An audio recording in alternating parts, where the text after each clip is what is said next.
Lalu, Wusu mengatakan kepada Yan Kuichi kalau mekanisme jebakan itu tidak 100% benar ia gambar, dan ia sengaja menjebak Liu Song agar terperangkap di aula kisah. Tinggal kali ini tergantung Chumin apakah bisa membuat Liu Song terjebak atau tidak. Akhirnya mereka berdua berhasil masuk ke dalam. Namun Liu Song tidak mau mengambil senjata tersebut karena ia tahu terdapat jebakan di sana. Guru Chumin akhirnya mengambil senjata itu. Sesaat pintu langsung terkunci. Jenderal Qin yang sudah sekarat meminta Lu Ping untuk menjaga Kisang. Meskipun ia tidak menyukai Lu Ping, namun saat ini hanya Lu Ping yang bisa diandalkan. Lencana dari Raja Negeri Tan diberikan kepadanya agar raja mereka yaitu Zairong bisa keluar dari kota Ezo.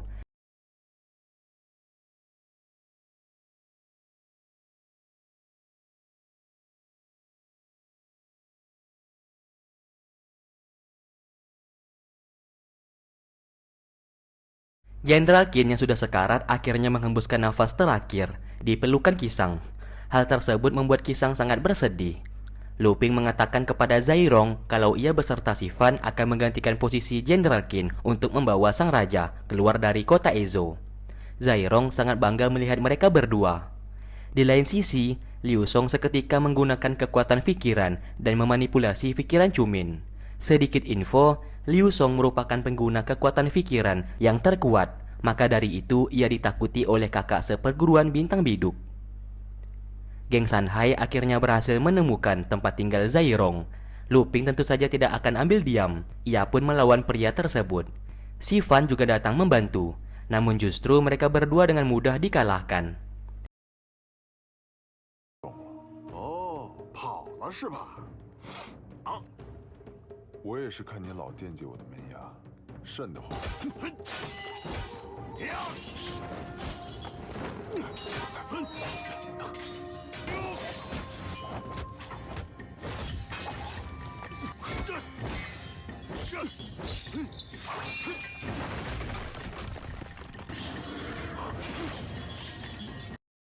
Kini sang raja akhirnya bisa keluar dari kota Ezo. Namun sang raja belum mau pergi karena ia akan menunggu Lu Ping dan Sifan yang masih di dalam. Lu Ping di saat itu telah diikat menggunakan rantai di lehernya. Karena Lu Ping merasakan sakit yang luar biasa, tiba-tiba tanpa sengaja ia berhasil melepaskan beberapa segel rantai di tubuhnya, yang membuat ia bisa menggunakan keempat kekuatannya. 周有龙扛好。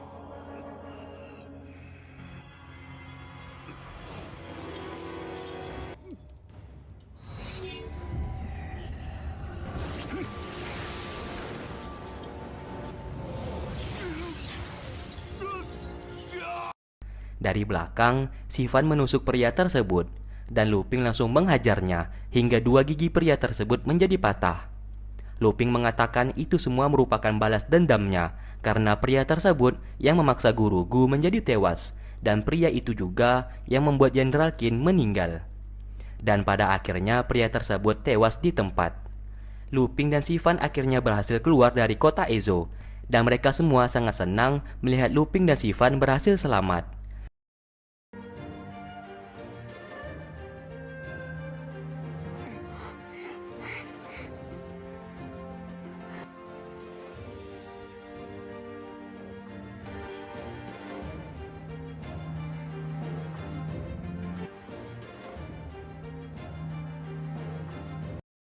Di lain tempat, Wusu dan Yan Kuichi menyadari kalau Chumin hendak mengorbankan nyawanya terbunuh dengan Liu Song di dalam aula kisah. Wanita dari anggota geng Sanhai menyadari kalau Sifan tidak berada di sana. Ia pun menusuk Zian dan mengancam mereka semua untuk mengatakan keberadaan Sifan saat ini. 打我们仨气吧。听起来，住手！ 天，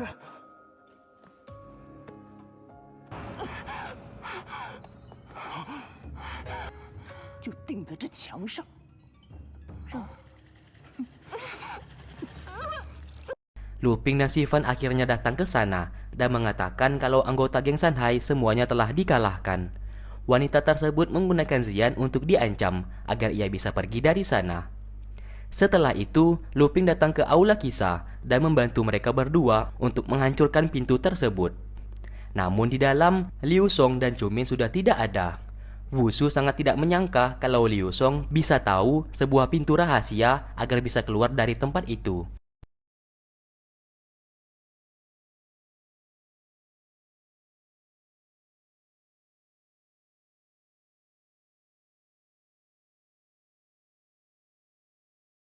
Di sana terdapat sebuah tulisan dari Liu Song yang mengatakan kalau Zairong, Raja Negeri Suo, telah menghancurkan negaranya. Tulisan tersebut membuat Luping menjadi heran dan ia belum mengerti maksud dari Liu Song saat ini.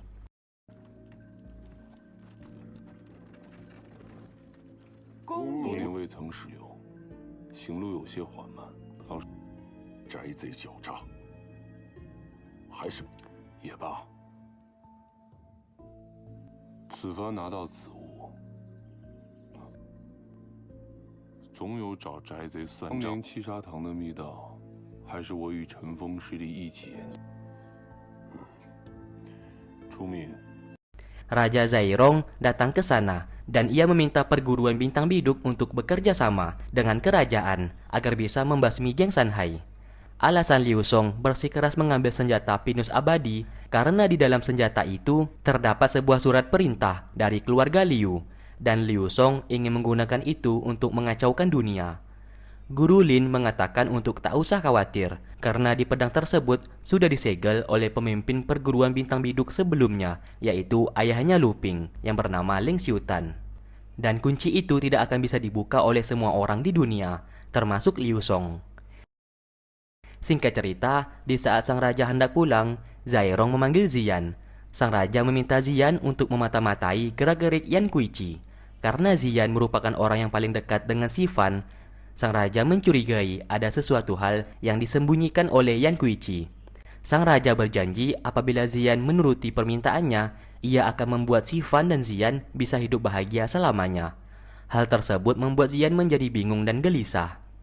Di istana geng Sanhai, Liu Song sedang memperhatikan sebuah papan nama yang tertulis kakak pertama seperguruan, yaitu Ling Xiutan, ayahnya Luping. Singkat cerita, Ziyan dan Si Fan saling bertemu. Si Fan mengatakan kalau ia akan membawa Ziyan kembali ke Gunung Wuji, tempat kediamannya, agar Ziyan bisa hidup tenang di sana.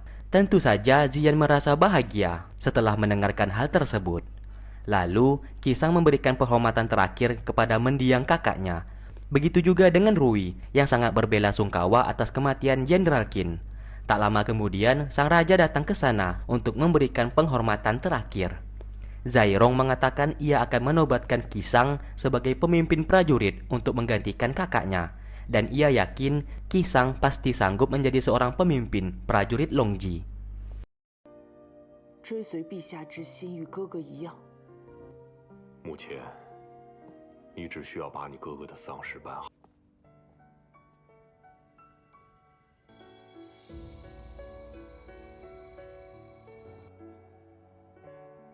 此剑是你的。好久没有看到你这样子了，不像黑脸将。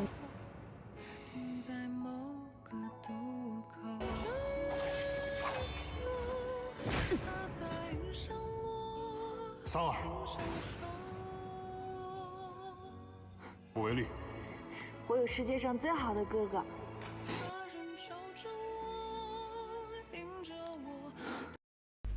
Di lain tempat, Luping dan Bunga sedang bersih-bersih di Akademi Zefeng. Saat sedang bersih-bersih, Luping tak sengaja menemukan sebuah buku catatan milik Guru Gu di dalam kayu tersebut. Ternyata buku itu merupakan catatan hutang yang dimiliki oleh gurunya. Namun di catatan itu, Luping membaca sepenggal kalimat yang aneh yang mengatakan kalau Liu Song merupakan putra mahkota negeri Dan. Sesaat ia pun teringat dengan tulisan kemarin yang sempat mengatakan kalau Zairong, Raja Negeri Suwo, telah menghancurkan negeri milik Liu Song. Dan Liu Song akan membalaskan dendam. Di saat hendak lanjut membaca, sebagian kertas sudah robek dan hilang. Di istana geng Sanhai, Guru Chu Min ternyata sudah disandera dan tak bisa pergi dari sana.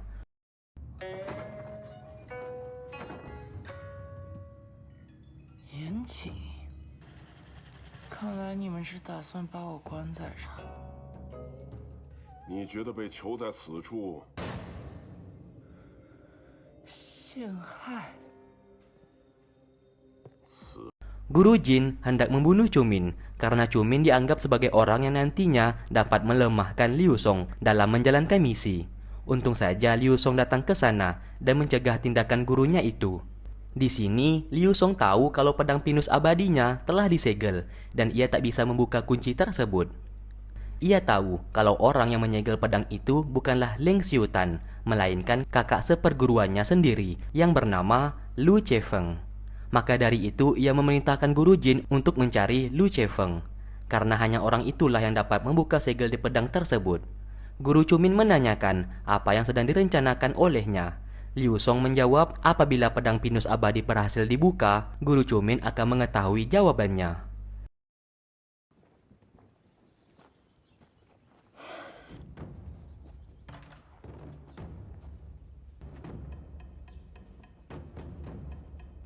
你跟随秦将军多久了？